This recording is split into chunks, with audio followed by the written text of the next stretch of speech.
manfa'na bima 'allamtana wa 'allimna ma yanfa'una wa zidna ilma. Kita bersyukur kepada Allah Subhanahu wa taala atas nikmatnya kita berkumpul di tempat yang mulia ini. Tak lupa salawat beserta salam semoga terlimpah curahkan kepada junjungan kita Nabi besar Muhammad sallallahu alaihi wasallam, kepada para keluarganya, kepada para sahabat-sahabatnya, dan kepada para pengikutnya sampai yaumul kiamah. Amin ya rabbal alamin. Bapak dan Ibu sekalian, gimana kabarnya? Sehat ya? Insyaallah sehat. Alhamdulillah, nggak terasa sudah 2 bulan anak-anak kita ngaji di rumah Quran. Ya, saya lihat dari awal sampai sekarang, alhamdulillah paling tidak sholatnya sudah mulai baik. Sholatnya ya, maksudnya dilihat dari awal ya. Dari awal kita ngajarin sholat sampai sekarang, alhamdulillah sudah mulai ada perubahan. Girohnya juga ngaji sudah mulai ada, alhamdulillah. Walaupun saya nggak setiap hari di sini, tapi walau seminggu sekali atau 2 pekan sekali suka ngelihat. Oh, alhamdulillah perkembangannya sudah mulai ada. Bapak Ibu sekalian, yang perlu kita pahami, mendidik anak itu kan sebenarnya harus murni karena Allah Subhanahu wa taala. Jadi jangan sampai kita mendidik anak itu karena mengharapkan ntar anak saya kalau udah gede bisa menghasilkan uang yang banyak. Jangan gitu ya. Jadi mendidik anak itu semata-mata karena menjalankan amanah Allah Subhanahu wa taala. Karena kita kan dikasih anak, dikasih amanah ya. Dikasih amanah yang kata Rasulullah, setiap anak yang lahir dalam keadaan fitrah. Orang tuanya yang membuat dia Yahudi, Nasrani atau Majusi. Makanya kita jaga fitrah anak kita dari mulai lahir, kemudian kita didik sampai begitu dia balik sudah kenal Allah Subhanahu wa taala, sudah mengerti kewajibannya sholat, sudah tidak ditinggal lagi. Nanti kalau udah balik ya, jangan sampai udah balik kewajiban sholat masih ditinggal-tinggal gitu ya. Jadi makanya kita didik anak tuh dari sekarang harus murni karena Allah Subhanahu wa taala. Ini yang pertama ya, harus ikhlas. Karena amalan yang besar sekalipun kalau tidak ikhlas mah nggak ada hasilnya nanti. Tapi kalau kita mendidik anak karena Allah, capek, lelah, ngantuk, nemenin anak-anak murojaah karena Allah, insya Allah hasilnya baik. Insya Allah lelah kita jadi lelah. Begitu ya Pak ya. Kemudian yang kedua, ini yang tak kalah pentingnya nih ya. Jadi kalau kita didik anak, ini berbagi pengalaman ya. Didik anak itu harus ada teladan dari kita, teladan dari orang tua. Karena kan Rasulullah juga ngedidiknya pakai teladan kan. Kalau kita misalnya nih ketemu mau acara maulid, yang dibaca biasanya ayat apa? Laqad kana lakum fi rasulillahi uswatun hasanah. Jadi kita tuh orang tua harus jadi uswatun hasanah buat anak-anak kita. Jadi anak-anak itu nih, saya suka lihat baca laporannya. Si Pulana salat zuhur, asar, maghrib, isya, subuh, alhamdulillah. Jadi untuk pertama anak-anak nggak apa-apa gitu, biar membiasakan dia dulu untuk sholat. Nanti kalau sudah terbiasa, kalau sudah jadi karakter dia, insya Allah sholat tuh nggak ditinggal, insya Allah ya. Makanya ini butuh teladan kita orang tua. Kalau guru kan cuma di madrasah, cuma di sekolah, pulangnya ke rumah orang tua, maka tindak lanjuti di rumah. Alhamdulillah ayah bunda sudah, ibu bapak sudah mengambil peran yang insya Allah sudah mulai maksimal ya, sudah mulai maksimal. Jadi teladan ini yang harus kita punyai, yang harus kita hidupkan. Karena kalau tanpa teladan nanti anak kitanya agak susah disuruhnya. Tapi kalau kita kasih teladan, kasih contoh yang baik, kita ngaji sedikit-sedikit, sholat tepat waktu, kemudian kita juga bicaranya baik sama anak gitu ya, maka dia dengan mudah meniru itu semua. Kalau kitanya bertolak belakang dengan ucapan kita, yang pertama gini, Allah benci sama kita. Kabura maqtan indallahi an taqulu ma la taf'alu. Besar kebencian di sisi Allah kamu mengatakan apa-apa yang tidak kamu lakukan. Jadi kalau kita nyuruh anak kita sholat, kitanya dulu ya sholat gitu. Kalau kita nyuruh anak kita belajar, kitanya ngaji walaupun sedikit ya. Karena anak mau ngelihat kita, ngelihat bapak, ngelihat ibu gitu ya. Ini contoh namanya teladan. Pelajaran seperti ini diajarkan oleh Nabi kita, Nabi Muhammad Sallallahu Alaihi Wasallam. Udah berapa tuh? Udah 2 ya. Apa yang pertama tadi? niatnya harus ikhlas karena Allah, niatnya ya. Kemudian yang kedua, kitanya jadi teladan yang baik. Teladan itu contoh ya, contoh yang baik. Kemudian yang ketiga, doa, jangan lupa doa. Karena doa itu menyandarkan usaha kita hanya kepada Allah Subhanahu wa taala. Kita kan nggak mungkin ngerubah orang jadi buruk jadi baik, nggak mungkin, ya kan? Kita hanya berusaha semaksimal yang kita bisa, yang ngerubah mah Allah Subhanahu wa taala. Jangankan kita, istrinya Nabi Nuh, istrinya Nabi Lut, tetap nggak bisa kalau nggak dapet hidayah mah ya. Makanya minta sama Allah. Setiap saat tuh doanya dulu pernah diajarin ya gimana? Rabbana hablana min azwajina wa dzurriyyatina qurrata a'yun waj'alna lil muttaqina imama. Rabbij'alni muqimas sholati wa min dzurriyyati rabbana wa taqabbal du'a. Gitu. Ya Allah, jadikan aku dan keturunanku orang-orang yang selalu mendirikan sholat, gitu ya. Rabbij'alni muqimas wa min dzurriyyati rabbana wa taqabbal du'a. Sungguhnya engkau itu maha penerima doa. Jadi doa jangan lupa ya, doain anak kita tuh. Nabi Ibrahim doanya gimana? Rabbi habli minas sholihin. Ya Allah, berikan kepada saya anak yang soleh.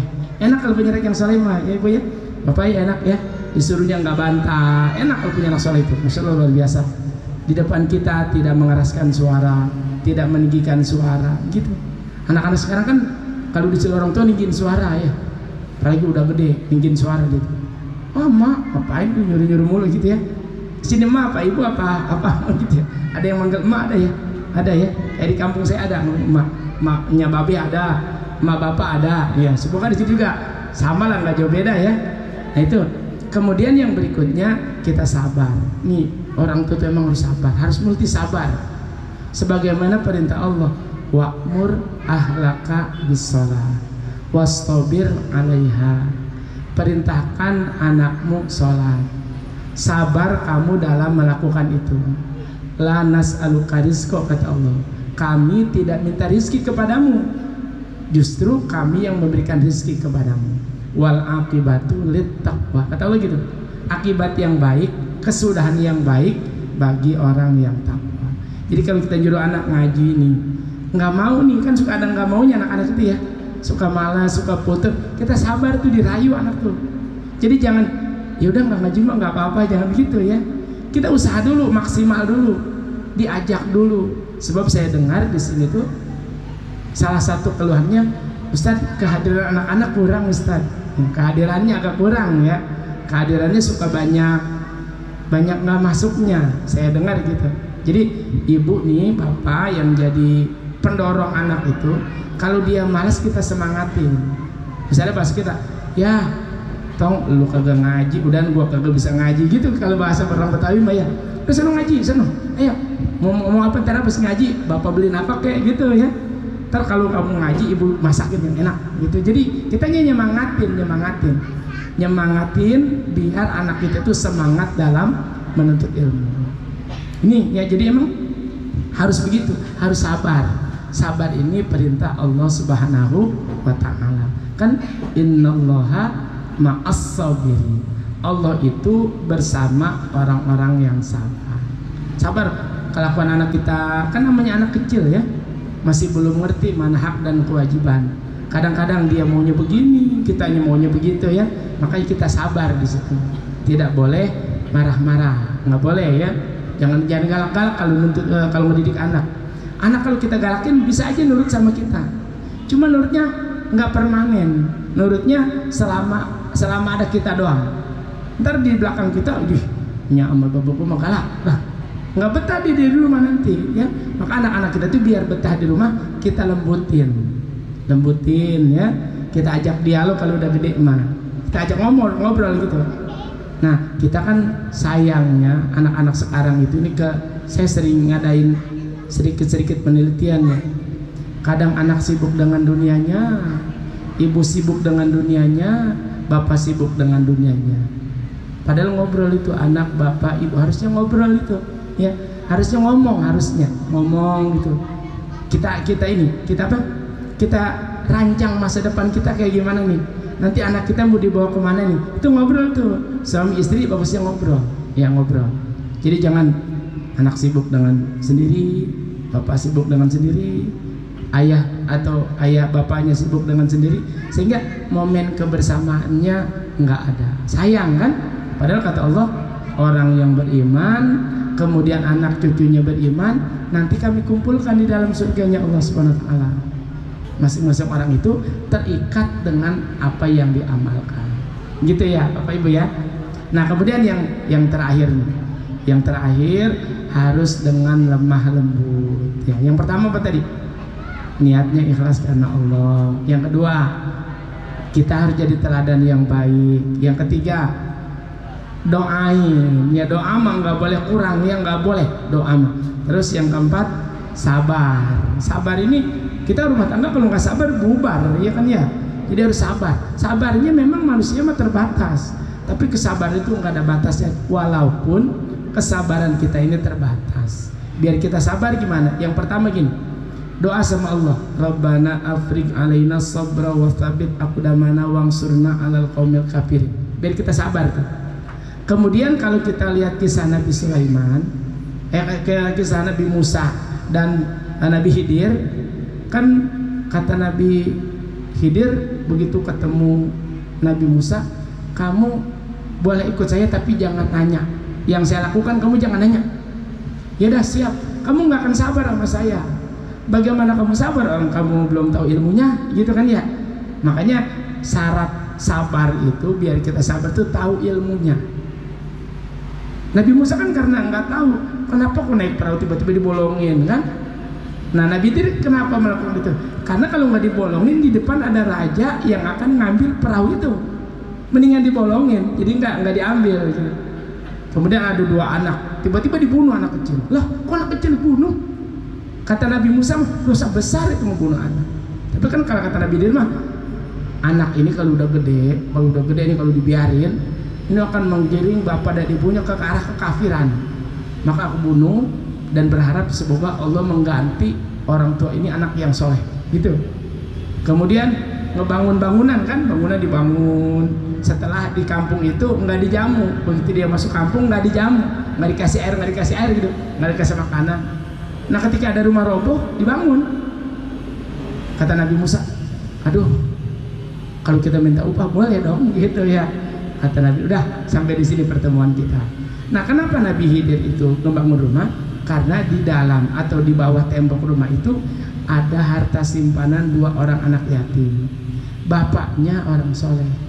Jadi Allah menjaga harta orang atau anak gara-gara bapaknya orang soleh.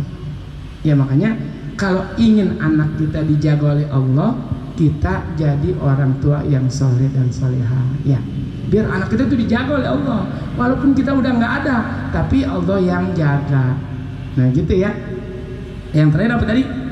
Dengan lembah lembut. Jadi kalau didik itu nggak boleh marah-marah, nggak boleh keras. So begini, kata Rasulullah gini, tidaklah kelembutan itu ada pada sesuatu, melainkan akan memperbaikinya. Dan tidaklah kelembutan itu dicabut dari sesuatu, melainkan akan merusaknya. Jadi kalau kita didik anak dengan lembut, insya Allah bisa hasilnya ada. Tapi kalau kita marah-marah mulu, kasar, nanti anak kita jadi kasar nanti. Ya. Jadi dia meniru kita, meniru omongan kita, meniru gaya kita, meniru bagaimana kita marah-marah. Tapi kalau kita lembut kepada mereka, insya Allah dia menyerap kelembutan. Ya, makanya Nabi itu orang yang paling lembut. Ya, teladan kita itu orang yang paling lembut sekali. Dia pernah dalam satu perjalanan ada orang Baduy, orang yang nggak ngerti, orang kampung lagi gitu ya, orang Baduy gitu.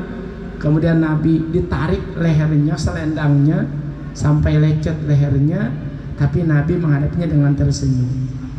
Walaupun orang Baduy minta, ya Muhammad, beri aku harta yang ada pada dirimu yang Allah berikan kepadamu. Maka kata Nabi, wahai sahabat, beri dia harta gitu dengan tersenyum. Padahal lehernya lecet.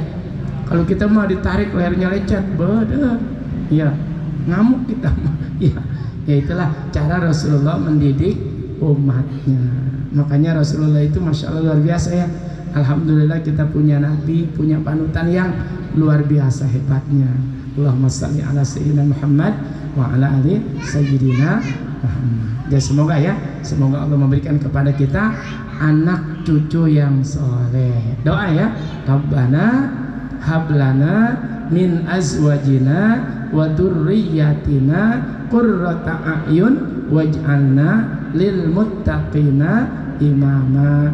Rabbij'alni muqimas sholati wa min dzurriyyati rabbana wa taqabbal doa. Baik, karena mau bagi rapot saya cukupkan ya. Semoga bermanfaat. Hadanallahu wa iyyakum ajma'in. Wassalamualaikum warahmatullahi wabarakatuh.